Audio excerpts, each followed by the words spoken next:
With A square के YouTube channel में आप सभी का एक बार फिर से स्वागत है। और मैं लेकर के आया हूँ साइंथेसिस की क्लास इंटरमीडिएट की, जिसमें पार्ट 1 बना के लाया हूँ 2014 सेट का पार्ट 1 लेकर के आया हूँ। इसको पार्ट वाइज लेके आऊँगा क्योंकि लंबी वीडियो ना हो ज़्यादा।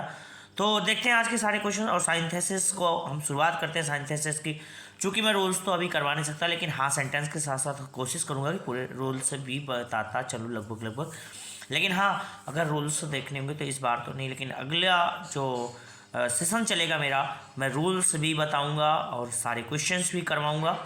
तो इस बार तो केवल प्रैक्टिस करवाऊंगा। तो चलिए आइए शुरुआत करते हैं। यूपी बोर्ड एग्जामिनेशन 2014 में सभी सेट्स में जो कुछ क्वेश्चन है, एक फर्स्ट नंबर क्या है, the sun rises in the east, this is fact. तो यहाँ पे क्या है, कॉम्प्लेक्स सेंटेंस।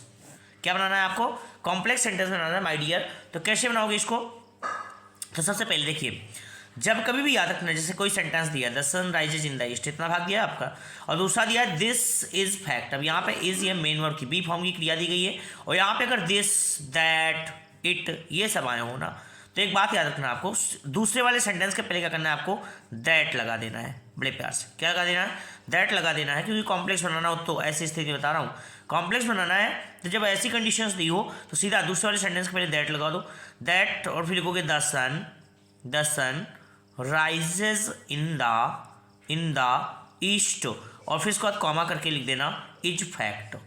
क्या लिख देना, इज फैक्ट, और फुल स्टॉप कर देना, काम खत्म। ये आपका आंसर हो जाएगा, यही आपका कॉम्प्लेक्स हो जाएगा। ओके, यहाँ पे ये बात नेक्स्ट क्वेश्चन करेंगे। Mahatma Gandhi was a lover of peace, he had once been a liar, he preached non violence. 3 sentence दिए गए, सिंपल सेंटेंस बनाना है। अच्छा, सिंपल सेंटेंस बनाना तो है, लेकिन सिंपल सेंटेंस होता क्या है पहले तो बताओ माय डियर, सिंपल सेंटेंस होता क्या है।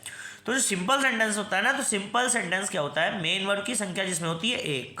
मेन वर्ब की संख्या कितनी होती है, 1 होती है जहाँ पे। अब ये चीज़ आपको करना है कि मेन वर्ब की संख्या कहाँ से 1 हो सकती है। तो एक तो सबसे पहले रूल्स कौन से लगाओगे, कितने प्रकार से सिंपल सेंटेंस बना सकते हो ये पता होना चाहिए। लेकिन मैं अब ज़्यादा डिस्क्राइब करूंगा तो ज़्यादा टाइम टेकिंग होगा, तो इसलिए सबसे पहले बात कर लेता हूँ, Mahatma Gandhi was a lover of peace. अच्छा, एक बात बताएं, यहाँ पे क्या होगा, मैं फ्रेज इन अपोजिशन का रूल लेता हूँ। किसका, फ्रेज इन अपोजिशन का रूल लेता हूँ। महात्मा गांधी जो थे ना, वो क्या होता है फ्रेज इन अपोजिशन में, भाई जिसकी विशेषता बताई जाती है ना उसको पास में, जैसे महात्मा गांधी थे वो क्या थे, लवर ऑफ पीस थे, भाई शांति के प्रेमी थे। फिर क्या थे वो, लायर, एक वकील भी थे, और उन्होंने क्या किया, प्रीच्ड नॉन वायलेंस, अहिंसा का उपदेश दिया भाई, अहिंसा का। ठीक है, तो यहाँ पे क्या हुआ, आप करोगे ना महात्मा गांधी। अब महात्मा गांधी की जितनी विशेषताएं थी कौन कौन सी, तो माय डियर आप करोगे क्या, इसमें करोगे क्या, तो आप लिखोगे क्या, कॉमा करके लिखोगे अ लवर ऑफ, और फिर क्या हो जाएगा पीस, और फिर इसके बाद क्या, कॉमा, फिर से देखो he had once been a lawyer. देखो ध्यान सुनना, he had once been a lawyer. तो यहाँ पे कोई बात नहीं यहाँ तक तो ना, लेकिन यहाँ पे क्या होगा, ये जो आपका लॉयर वर्ड है ना, इसको ले आओ। ये क्या थे, एक वकील भी थे और लायर, और फिर कॉमा लगा देंगे भाई। क्या हुआ, अब क्या करोगे, यहाँ पे देखो ना, फिर इस वर्ब को ले लो, प्रीच्ड, एक ही वर्ब बची ना, प्रीच्ड, और फिर नॉन वायलेंस, ये हो जाएगा आपका आंसर। अब देखिए यहाँ पे फिनिट वर्ब की संख्या कितनी हो गई, 1 बची ना, प्रीच्ड, एक ही मेन वर्ब दिख रही, और कोई वर्ब दिख रहा आपको, नहीं दिख रहा माय डियर, इसलिए ये सिंपल सेंटेंस आपका कंप्लीट हो गया। Okay, then we should know what is the next question. तो बी का first number, Tulsidas was a great poet, he wrote the Ramcharitmanas, it is the holy book of the Hindus. तो यहाँ भी होगा तुलसीदास, पहली बात तो। अब इसको भी सिंपल बनाना, चूंकि सेम रूल ऊपर वाले चले जाओ, क्या वही। अब देखो यहाँ पे भी रूल एक फॉलो करेंगे हम। तुलसीदास की विशेषता क्या है भाई, तुलसीदास जी की विशेषता ये है कि अ ग्रेट पोएट है वो। ठीक है, तो यहाँ पे क्या करोगे, इसके अपोजिशन में रखो इसको, क्या, अ ग्रेट पोएट, और फिर इसके बाद क्या हो जाएगा, अ ग्रेट पोएट। अब इसके बाद होगा रोट द रामचरित मानस, और इसके बाद फिर क्या करोगे बेटा, फिर क्या करोगे, कॉमा। अब Ramcharit Manas it is the holy book, तो it is the holy book किसके लिए कहा गया आप हिंदूज, ये कहा गया भैया रामचरित मानस के लिए। तो सेम जस्ट इसके बाद रखेंगे, रामचरित मानस की विशेषता है ना, क्या, the holy book of Hindus. Okay, तो ये हो जाएगा आंसर आपका। तो किसी को भी कोई डाउट अगर लग रहा हो तो प्लीज़ क्वेश्चन कर सकते हो, लेकिन मैं करवाने वाला हूँ आपको ये क्वेश्चंस पार्ट 1 पे, पार्ट 2 फिर लेकर के आऊँगा, तो जरूर देखते रहिए। Everything decays book survive. अब यहाँ पे देखो क्या हुआ, कंपाउंड बनाना है भाई, कंपाउंड बनाना है। कंपाउंड बनाना है मतलब कोऑर्डिनेट कंजंक्शन का उपयोग करना है।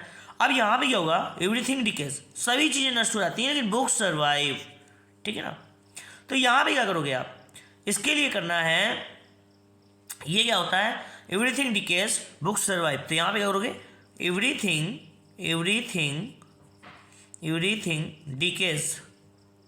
डिकेज बट, लेकिन एडवर्जेटिव कंजंक्शन का प्रयोग करोगे ना, उल्टा जाना, बुक्स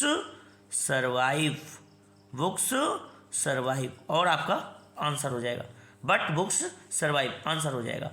नेक्स्ट कहता है she is rich she is not happy. Complex बनाना माय डियर, कॉम्प्लेक्स बनाना है। एक बात बताता हूँ आप सभी को, क्या, she is rich she is not happy, यहाँ पे ये कह रहा है। अब आपको करना क्या है, इस पर दिमाग लगाइए। आप अगर यहाँ पे सुनिएगा, आप अगर यहाँ पे लिख देते हैं सी इज रिच और फिर मैं यहाँ पे कर दूँ क्या, 8, सी इज नॉट हैप्पी। तो एक बात बताइए, क्या ये क्वेश्चन सॉल्व हो गया आपका, सही है? नहीं, ये भी कंपाउंड पे है। कहाँ पे है, कंपाउंड में। यदि यहीं पे मैं कर दूं आल